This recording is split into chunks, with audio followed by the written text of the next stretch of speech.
This is Holly Uso with the math lesson.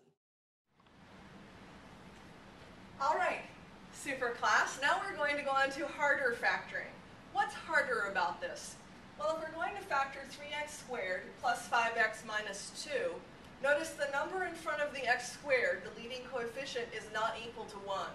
Thus, we can't just say, I want two numbers that multiply to give 2 and add or subtract to give 5. We have to work a little harder than that. There are several methods you can use for this. One is called the AC method. Many students like that. I prefer the guess and test method. And if you guess and test in an intelligent way, you'll find it doesn't take all day. So let's guess and test to see what the factors might be for this, and then we'll pick the one that works out. So the first thing we want to think about is, what are the factors of 3? 3 will factor into 1 times 3. Are there any other factors of 3? No. 3 is a prime number, so its only two factors are 1 and itself. What about the factors of 2? 2 factors into 1 times 2. Are there any other factors of 2? No. 2 is a prime number, thus its only factors are 1 and itself. So in this case, we're going to have 2 options for the first 2 terms and 2 options for the second 2 terms. Now, in general, when we factor, we know that this x squared is going to break into x, and there's going to be a number here in front, at least in one of these cases. So this structure will be inherent in all of our guesses. So every one of our guesses is going to have this part of it. We're always going to split the x squared into x times x. So what happens with the 3? Well, we can either split the 3 into 1 times 3, or 3 times 1, or 1 times 3, or 3 times 1. Now we can either split the 2 into 1 times 2, we're going to fill in the signs in a minute, or 2 times 1. Notice here, the 3x is in front and the 1x is here. So we could also try the 1x being here, and instead of the 2 being over here, we could try the 2 being here, and the 1 being here. And here the 3x, here we had the 3x and the 2, so we'll try it the other way with the 3x and the 1, and then the 2 here. Now, the challenge is with the signs. We don't really want to try all the possible signs, because we'd have plus and plus, minus and minus, minus and plus and minus. That would be 4 tries for every one of these, and sometimes there are fewer than this number, and sometimes there are more.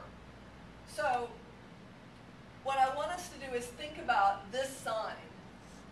If this sign is negative, then our signs will be different.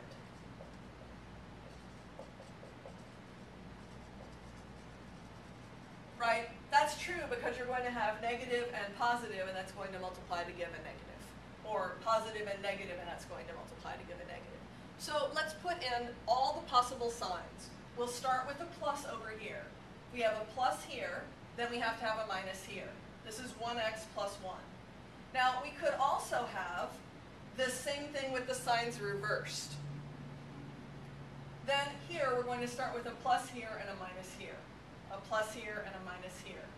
A plus here and a minus here. These are 4 possibilities, and either one of these will match this exactly, or we'll get the right thing, except that we'll have a negative here instead of a positive. If we get that, we can simply reverse the signs, and then it should come out correct. We'll check that, but that's what we're going to operate under. In this way, we can work out only 4 options and know that we've covered all our bases. It's important when we guess and test that we don't just randomly guess. Oh, I think I'll put the 3 here this time. Oh, I think I'll put the 3 over here this time. We want to systematically get all the options. All right, I'm going to erase factors of 2. 2 is the only even prime number, but most people do know its factors. Let's FOIL this out and see what we get. Here we get 1x times 3x is 3x squared. 1x times minus 2 is minus 2x. 1 times 3x is plus 3x. So this is going to end up being plus x. And 1 times minus 2 is minus 2. Can you see that this is not going to be the right guess? Right? these are not necessarily the answers. These are all our guesses. So this one doesn't look good. The first term is right, and the last term is right, but that is always going to be true if we make intelligent guesses. So the middle term is the main thing we're looking at. If so, you may actually shortcut it by mainly checking the middle term, although you should check your final answer with all the terms. Now, let's FOIL this one out and see what we get. So we got 3x times 1x is 3x squared. Again, writing the 1 here is optional. Some students like to, some students don't. It's up to you. 3x times minus 1 is minus 3x. 2 times 1x is plus 2x. And 2 times minus 1 is minus 2. Notice here we get minus 1x. Doesn't look good. That middle term has to be plus and 5 and x, and it's not even close. Let's check our next guess. Now, we're not discouraged because the first 2 guesses don't work. Sometimes the first few guesses won't work. But if it factors, one of our systematically derived guesses will work. 1x times 3x is 3x squared. Then we get 1x times minus 1 is minus 1x. 2 times 3x is plus 6x. 2 times minus 1 is minus 2. Well, now this is looking a lot better, isn't it? The middle at least gives us a 5x. So I'm going to take another line, we'll write this one down on the bottom, and simplify this. And that gives us 3x squared plus 5x, right? Because these two are like terms that add to 5x, minus 2. Can you see we found a winner and need not continue to guess? This is the correct factorization. Now, as a final answer, you cannot leave the 1 in here. So in your final answer, you will give parentheses x plus 2, parentheses 3x minus 1. Why is this considered factored? Well, we have taken this polynomial expression and written it as a product of 2 numbers. The same way that we might take 6 and write that as 2 times 3, then the 2 times 3 is the factored form of 6. It is true that 6 equals to 1 plus 5, but that does not mean that 1 and 5 are factors of 6. 5 is not a factor of 6.